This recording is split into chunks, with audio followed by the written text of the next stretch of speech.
Hello friends, எல்லாருக்கும் வணக்கம். இன்றைக்கி நம்ம வெண்டைக்காவை பாகிஸ்தானி ஸ்டைலில் எப்படி பண்ணலான்னு பார்க்க போகிறோம். வாங்க வீடியோக்குள்ளே போகலாம். 1/4 கிலோ வெண்டைக்காவை எடுத்துக்கோங்க. அதை இந்த மாதிரி சின்ன சின்ன பீசஸாக கட் பண்ணிக்கோங்க.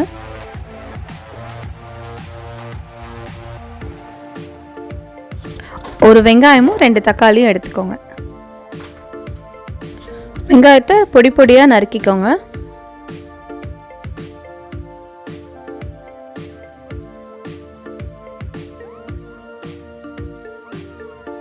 தக்காளியும் எடுத்து சின்ன சின்ன பீசஸாக நறுக்கி எடுத்து வச்சுக்கோங்க.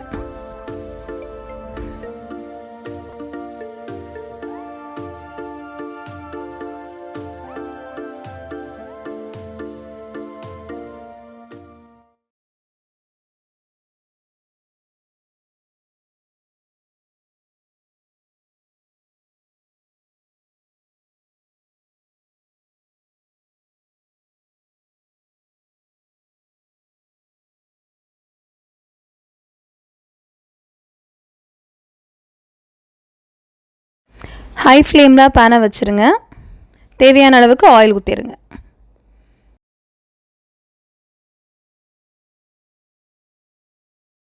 எண்ணெய் சூடான பிறகு கட் பண்ணி வச்சுருக்க வெண்டைக்காவை அதில் வதக்க போட்டுருங்க.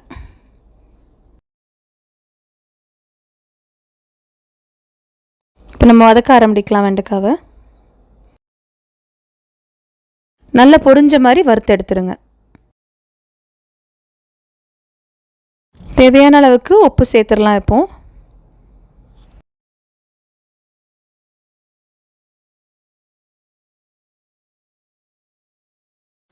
வெண்டைக்காய் வறுந்த பிறகு தனியாக ஒரு பவுலில் எடுத்து வச்சுருங்க. மறுபடியும் அதே பேனில் கொஞ்சம் ஆயில் ஊற்றி ஹீட் ஆக விடுங்க.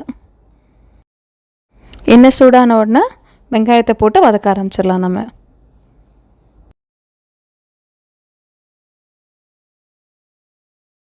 வெங்காயம் நல்லா பொன்னிறம் ஆகிற வரைக்கும் நல்லா வறுக்கணும்.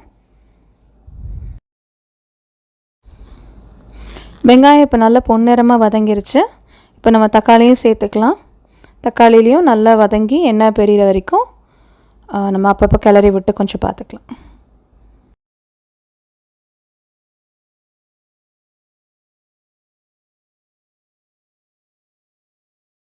இப்போ தக்காளி வெங்காயம் நல்லா தொக்கு மாதிரி பதத்துக்கு வந்துருச்சு. அடுத்து இப்போ மஞ்சள்தூள் சேர்க்க போகிறோம். மஞ்சள்தூள் சேர்த்து கொஞ்சம் நல்லா வதக்கி விட்டுடலாம். பெப்பர் 1 டீஸ்பூன், உப்பு தேவையான அளவுக்கு.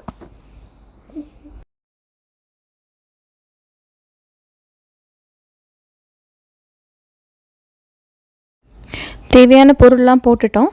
இப்போ நல்லா வதக்கி நம்ம எடுத்துக்கலாம். ஒரு 2-3 மினிட்ஸ். தொக்கு இப்போ நல்லா ரெடி ஆயிடுச்சு. கிரேவிக்காக நம்ம 1 கப் தண்ணி சேர்த்துக்கலாம். தண்ணி ஒரு கொதி வந்த பிறகு நம்ம வதக்கி வச்சுருக்க எல்லா வெண்டைக்காவையும் சேர்த்துடலாம். சேர்த்து அப்படியே கொஞ்சம் கிளறி விட்டுருங்க. கிளறி ஒரு 2-3 மினிட்ஸ் அப்படியே அந்த வெண்டைக்காவும் அந்த தொக்கும் சேர்ந்து கொதிக்கட்டும்.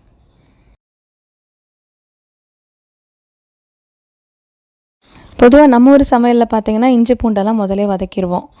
பட் இந்த டிஷ்ஷில் கொஞ்சம் டிஃப்ரெண்ட்டாக பண்ண போகிறோம். என்னென்னா கடைசியாக தான் இஞ்சி பூண்டு சோம்போடு சேர்த்து வறுத்து கொட்டி இறக்க போகிறோம். இப்படி பண்ணுறதுனால அந்த இஞ்சி பூண்டோட ஃப்ளேவர் நல்லா அந்த டிஷ்ஷில் தெரியும்.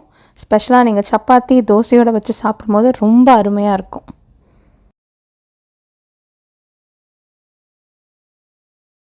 இதில் காரம் இல்லாததுனால கண்டிப்பாக குழந்தைங்க சாப்பிடுவாங்க. ஒரு பேனில் கொஞ்சம் ஆயில் தனியாக எடுத்து சோம்பு இஞ்சி பூண்டு சேர்த்து வதக்கிடலாம். இப்போ ஃபைனலாக வெண்டைக்காவை நம்ம ஒரு பவுலில் ட்ரான்ஸ்ஃபர் பண்ணிடலாம்.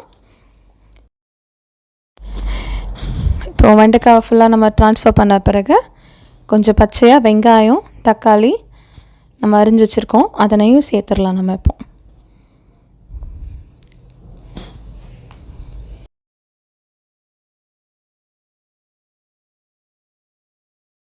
பச்சை வெங்காயம் தக்காளி போட்ட பிறகு நம்ம வறுத்து வச்ச இஞ்சி பூண்டு சோம்பையும் சேர்த்துடலாம்.